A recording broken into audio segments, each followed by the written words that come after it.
All right, so this is Majors from MajorBarms.com. I'm sitting here with Kareem, the supervisor of SNUG, that's Gun Backwards. We're here in Harlem at the Kennedy Center.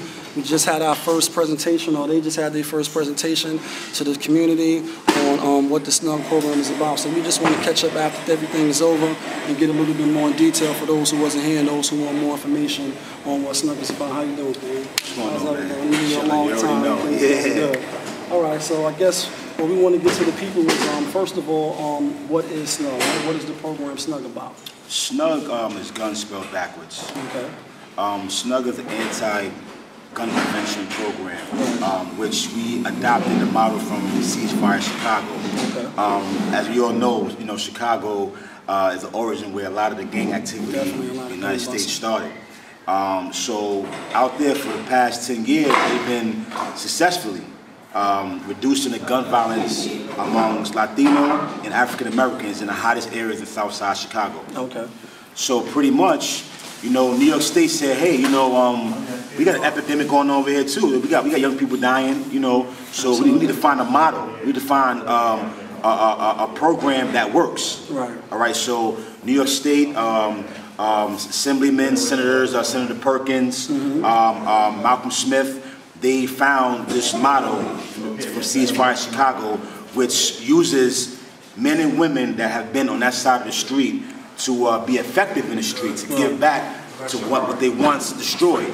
Okay? So again, they're using men and women that have been either incarcerated, involved with gangs, been in gun violence, been shot before, and they utilize us to talk to the community. All right? Okay, so now, it is not a volunteer program. It is a government-funded program. Yes. So they stepped in. They said this is something that the community needs. Right. And who more suited to do this type of work than the brothers and sisters that have been incarcerated. That's right. That has been in the street. That's right. Like yourself, to come in and do this type of work and get in the areas where they can't be. Okay. So how did you hear about the program? And after hearing about what the program was about, what made you decide that this is something that I want to partake in and get involved with? Well, about maybe 5-6 months ago, a brother came to me by the name Courtney Bennett and said, hey, Kareem, I know you just came home from the feds, and I know you've been, used to gang bang, used to be into the streets hard. I need you for this new SNUG thing. Okay. I was like, what's SNUG? That sounds funny. Like, what's that? So it's catchy. So he broke it down to me, and I was like, wow, that's the perfect job for me. Like, what job actually, what place is going to pay you for your past, for your history, okay? And brothers like myself, I've been involved with many of positive organizations, but I failed, at one point in my life. And to come home from federal prison to get a job like this, where I'm helping rebuild my community, is the best job in the world. I actually love the work.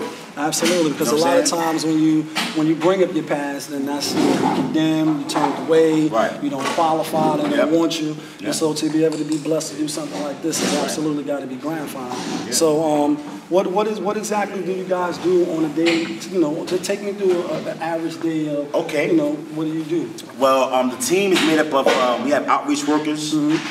Which outreach workers they carry a caseload. Okay. So I mean, we don't just be out there saying put the guns down, get your life together.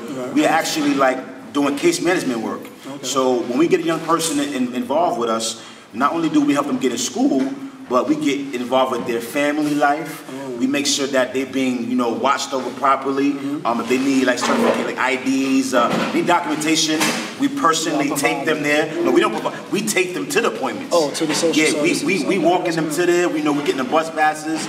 We going hard and making sure they're on the right track. It's not always a good thing though. It's not always how they say, rose at the end of the garden. It's not always like that. Sometimes, they're resistant. So that's what I was just about to ask. So coming from where we come from myself, I've been inside, and a lot of family members, and we all know a lot of people that have been inside. How has the resistance been overwhelming, or has acceptance been like, I mess with him because he has a track record on doing such and such, or has been a lot of problems? Well, for you personally, me personally, I haven't had any problem. I was a dude that was in the street that I respected people. I didn't have too much issues. I did my thing. I did my dirt. But we all have our issues. But for the most part, I was all right. So people knew that I went to the feds and did my time. I wasn't a rat. Right. You know, I came home, I did my time, came home, and my team is made up of people like that. Right. Nobody's rats, because you can't be a person that, you know, out there snitching and do this kind of work, because the people won't respect it. They won't like you. And that's what brings me to mind. It was a piece in the presentation where they was actually doing skits. And one of the skits was after someone is shot or, you know, has been a shooting in the street, you guys actually go to the scene and you do a little thing. I want you to get into a little bit more about that, because the question that arises is, I think the director of programs, Ms. Roberts, correct? Robin Holmes, yeah. Robin Holmes, she said that, you know, the police give y'all information. So you know how where we come from, places, things are seen differently, it could be taken the wrong way. Right, so just give some clarity on. Well, first thing first. first. We not security guards. We not police. The involvement we have with police is very limited. Right. We don't give them no information. Okay. Okay. The only information that we do have, that we get it from them. Like for example, you know, we can go into a precinct and they have a wall of all the people that they're looking at. Right. So that we use that to our advantage. We might be able to say, hey, you know, listen, man, you know, you're being looked at, young man. Like your face is on the wall right now. Okay. So if you don't change your life, it's a possibility that you're gonna go to jail because they're on you. Right. Okay. So we don't give them no kind of information at all. In these communities and violence, and we know summertime is about to come. That was a very big issue when you guys spoke. When you anticipate, it's only 80 guys, so it's not really a lot that you can do. And what's the area range that y'all cover again? Our target area is from 127th Street, 5th, Lenox 7th, 8th Avenue, all the way up to 145th Street, Lenox 7th, 8th Avenue. That's a lot of area. Yeah. So in these areas, so far in a little bit of time that y'all been working, none of the crew members or the team has encountered any problems on the street where people approach like, I don't really like the work that you're doing, or you know, this happened and I just don't like that. It's kind of like y'all taking an extension of of the law. I'm going to sell my drugs. I'm going, if I got a problem, I'm going to handle it. Have y'all experienced any of those types of things? We have not experienced no violence towards us. Right. Honestly, the community has been very supportive of us. The 2.5 to 3 months we've been working, there hasn't been no shootings in our target area.